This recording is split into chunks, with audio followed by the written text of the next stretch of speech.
Welcome to the PreSnap Podcast presented by LineStar. Continuing on with our look at fantasy football and best ball for this season. This is your top 5 sleepers at the wide receiver position. Alongside Tyler Wiemann, I'm Shannon Sommerville. We're breaking down 5 guys to watch for in your fantasy football drafts this season heading into 2024. We just released our running backs last week, and Tyler, we got a little smoke for some of those picks, specifically Ezekiel Elliott. People coming at us for that one, but hey, I stand by it. Good. Just watch. Absolutely. I mean, he's on a good offense, and he's going to get the lion's share of the work. Like, he's old, he's dusted, but volume means everything for running backs. And this is sleeper picks for a reason, you know? Yes. So we appreciate your comments, though. If you think that our picks are absolutely crazy, we still like to hear from you guys too. Sparks discussion in the comments, and it ultimately helps everybody out and our community for LineStar. If you haven't already, make sure to subscribe to the LineStar YouTube channel. Give this video a like if you could. It helps us out. Also, a comment helps us out as well in the good old YouTube algorithm as well. So make sure, if you haven't already, just hit those like buttons and help us out. Now it is time for our top 5 sleeper picks. We're focusing in for best ball purposes. If you don't have Underdog Fantasy, I highly recommend you get it downloaded. Use the promo code LineStar when you do, and you can get up to $250 of deposit match money. So make sure you take advantage of that deal. Best ball is a great way to play fantasy football without the work of having to adjust your lineup week to week. Basically, you do this tournament, you draft, you kind of go week to week. It's a fun way to do it. Tyler, I bet you're already at 20 drafts already in. It's not even June yet. I am at 20 exactly. That was a lucky guess. All right. So talking about the wide receiver positions, we saw a lot of sleepers emerge last season coming out of the woodwork. So hopefully we'll be able to find some value. And I'm actually really excited with the 5 that we came up with, especially this first one. We're going to the Buffalo Bills and their new wide receiver, Curtis Samuel. Last season with the Washington Commanders, 62 receptions, 91 targets, 613 receiving yards, 4 touchdowns. Tyler, he's been viewed as one of the most talented untapped weapons in the NFL. Now he lands himself on an offense that actually might be productive. I mean, he's been on the Carolina Panthers and the Washington Commanders. Need I say more? What do you like about his prospects for 2024? Yeah, he definitely drew the short straw as far as team selection so far in his career. But this is the thing, is he has been productive along the way, and now he's in a spot where there's no Stephon Diggs, no Gabe Davis. He very easily could slide into more of a wide receiver 1 role than we've ever seen him have. And when you have a quarterback like Josh Allen, an offense that is very good, Buffalo has 6 games with a 48-plus total. That is second in the league, only behind Detroit for, games that they're going to be in throughout the year that have a 48-plus point total. Now, obviously, the totals will change throughout the year, but that is preseason, what it looks like right now. But look, you're getting a wide receiver very, very late, wide receiver 49, that could play a very crucial role for that Buffalo offense. So I love the spot. And while he's linking up with one of the best quarterbacks in the league, what might be getting overlooked is actually he's reuniting with Joe Brady, who he worked under when he was with the Carolina Panthers back in 2020, I believe it was. Yeah. And he was his play caller then. And what I also was kind of reading in terms of what teammates and coaches have been saying over the years about Curtis Samuel is they just really laud his immense speed that he has. And so you're taking that speed and you're giving it to the Buffalo Bills offense that knows how to utilize it. I'm really excited about his prospects. When you consider that his speed back in the 2017 NFL Combine, he ran a 4.31 40 back then. And given all the speed tracking devices we have, it actually makes him the 19th fastest player in the NFL. So you're taking his speed, putting it on that team. Really excited to see about his prospects. And you're getting him at great value, like you said, Tyler, in Underdog Fantasy right now, going wide receiver 49. Love the chances for Curtis Samuel to be a breakout for this season. All right, and next up, let's add on a little bit there, go ahead. Real quick. Yeah, for sure. His 2020 season was also the best one he's ever had. He had 850 yards. He also had another 200 yards rushing. Yeah. So, 5 touchdowns altogether. We're not Yeah. talking about a guy that is definitely going to be 1,200 yards or even over 1,000 yards here. You're getting him so late. You don't need that. If he can get back to that 800 yards, 6 touchdowns, 7 touchdowns, it's a great value at this spot. Yeah, I like that you mentioned the snaps too. He got a career high 70 snaps out of the backfield. That was under Joe Brady. And remember, he was a player that played running back in college at Ohio State as well. He was actually recruited out of high school as a running back. So he's got the speed, and now he's back with Joe Brady, who is probably going to work him into the offense in really creative ways. So good point there, Tyler. Next up, let's head to the Los Angeles Chargers, who have a new coach over there, but we're talking about Joshua Palmer, the wide receiver currently being drafted as wide receiver 58. Now, he did miss some games with a knee injury, about 6 of them, but he still managed to put up 38 receptions on 61 targets, 581 receiving yards for him. He did have 2 touchdowns. But what I like about his prospect is opportunity is there for him now that the Chargers have gotten rid of a lot of crucial offensive weapons. What do you see for Palmer heading into the season? Yeah, I mean, the thing for Palmer is there's no Keenan Allen. There's no Mike Williams. There's no Austin Eckler. There's no Gerald Everett. This offense for the Chargers is just totally different. You still have Herbert throwing you the ball, so you still have a very good quarterback that's going to be able to move the ball. They may run more than we have seen in the past, but Josh Palmer is going to have opportunity now. And when he has had opportunity and he has started, he's done fairly well. I don't think he is a number 1 wide receiver for a team, but to start the year, he's going to have to be, at least until some of those other guys can come along and the rookies like Ladd McConkey and Rice can come along and improve their skill set a little bit. But Yeah. we got a ton of opportunity for a good quarterback and a good coach. So I like the situation.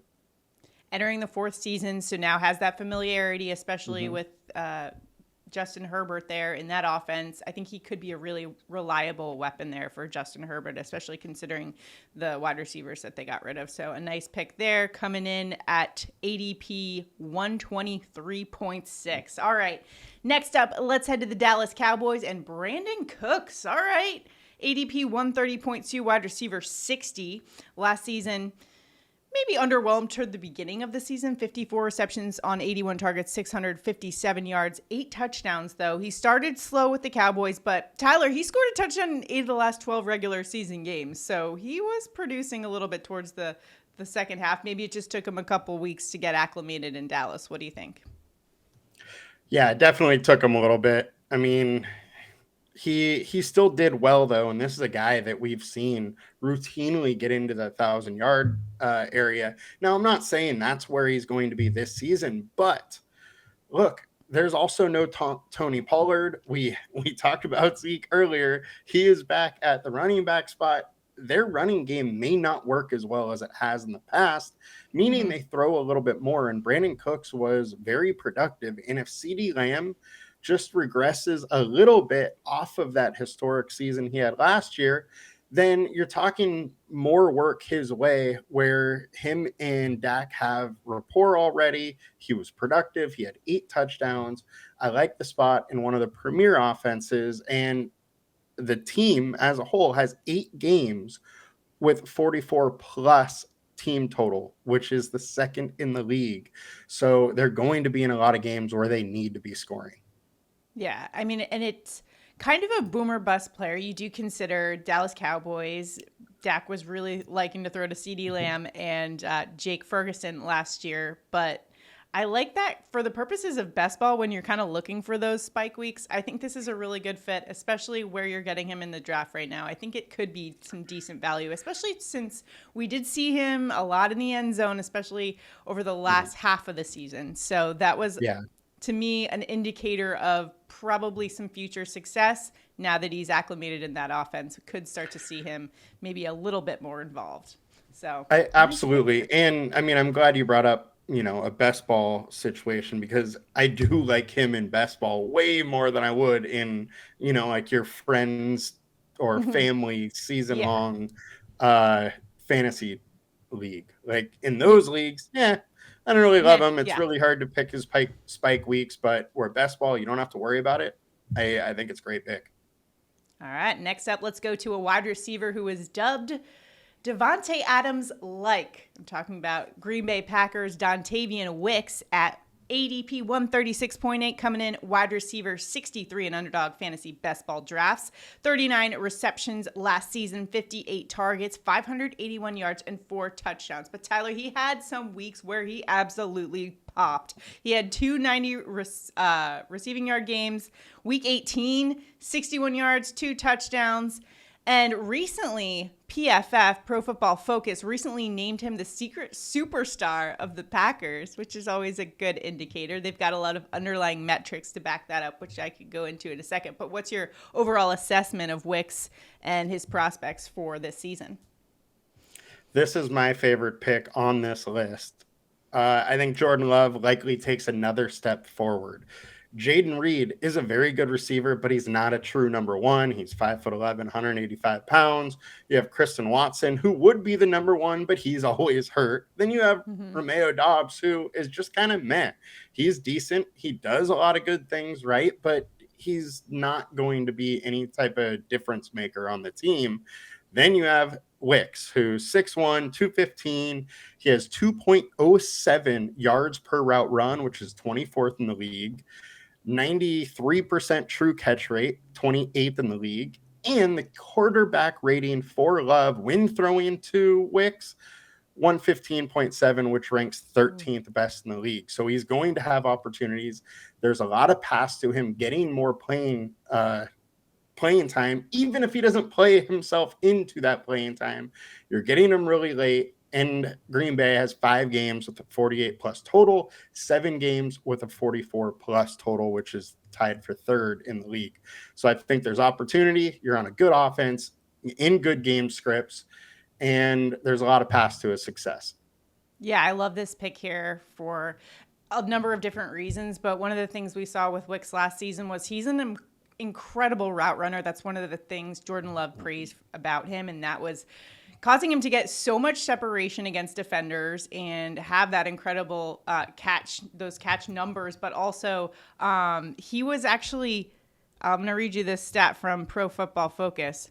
He was the best in football at creating separation, open on 55% of his routes. So from weeks 10 to 18, Wicks averaged an impressive 7.1 yards after the catch. That's good for 9th best rate in football among that span among wide receivers. So I think it goes to some of those intangible things, like he can get that separation, and now he's going to have even more chemistry with Jordan Love going into this season. So love the spot here. You brought up those metrics. I just really like this pick here, especially the value that you're getting at ADP 136. Are you kidding me? Wide receiver 63 for a guy that could pop off week to week in an offense that was, Tyler, that was a good offense that we saw with the Packers towards the end of the season. And it's likely going to be a little bit better. I mean, they added some pieces of the offense, and Jordan Love, still a young quarterback. That was his first year starting. All right, so let's go to our next pick, which I think this could be a controversial pick. Here we go. Carolina Panthers wide receiver Adam Thielen at ADP 165.2, going wide receiver 73. Now, Thielen had 103 receptions on 137 targets, 1,014 yards. Had a great year for him in terms of those career numbers, 4 touchdowns. He kind of had the best numbers of any receivers that we've been talking about in terms of last season's numbers. Top 20 receiver in 5 of his first 6 games with Carolina, which included 3 top 5 finishes. He seemed to be Bryce Young's safety blanket, especially early on in the season. Here's my hesitation, though, Tyler. He's getting older, okay? He's going to be turning 34. He's been declining in yards per catch each of the last 4 years. What makes you confident in at least where he's going right now in terms of getting some value in best ball purposes? Look, he is your Zeke Elliott of wide receivers. You know, he's the old, he's dusted, he's all of that, but he has rapport with Bryce Young. Bryce Young could take a step forward in his development. The other thing is they added Deontay Johnson, so there's not going to be as much coverage going towards Thielen. Now, his 25.7% target share, yeah, that likely comes down because Deontay is going to take a lot of it, but coverage will go with that. So I think Thielen is going to have a path. He's going to have a few, spike weeks. And for best ball, that's really what we want. And if Bryce Young improves, he is that number one pick that Carolina thought that he was, then he starts to look pretty nice. The other thing is he finished at wide receiver 25 last year. So you're saying in 1 year, he's going from wide receiver 25 all the way down to 73. That's a huge jump. And I think there's just a little bit of value there, even though he's old and dusted like Zeke. Yeah, you got to think. I mean, I hope the Panthers' offense isn't as bad as they were last year. They seem to have tried to make some improvements there, and hopefully they definitely Bryce Young. Yeah, so I mean, hopefully there's improvement there. So, like you mentioned, some decent value. Sometimes in best ball, you got to make some gross picks. It's not the sexiest pick. I get it, but Absolutely. Adam Thielen could just help you win a best ball or advance to the next round. You never know. Yeah, so, my biggest thing here is look, for best ball, we pretty much want to be drafting wide receiver hard early. We're not taking too many late guys. And at around ADP 165, there's pretty much no one that I know is going to get a ton of workload. Thielen is going to get a ton of workload. There's only a handful of guys around there that are going to have that workload, be running the routes, and have an offense that could be taking a step forward. So I think Thielen's pretty interesting. I'm taking probably a little bit too much of him at this point. You can never have too much of Adam Thielen. What are you talking about? Just kidding. All right. Those are our top 5 sleepers. Let us know what you think in the comments. We want to hear from you guys, whether you agree or think we're totally off our rockers. We still want to hear from you guys in the comments. Let us know what you think.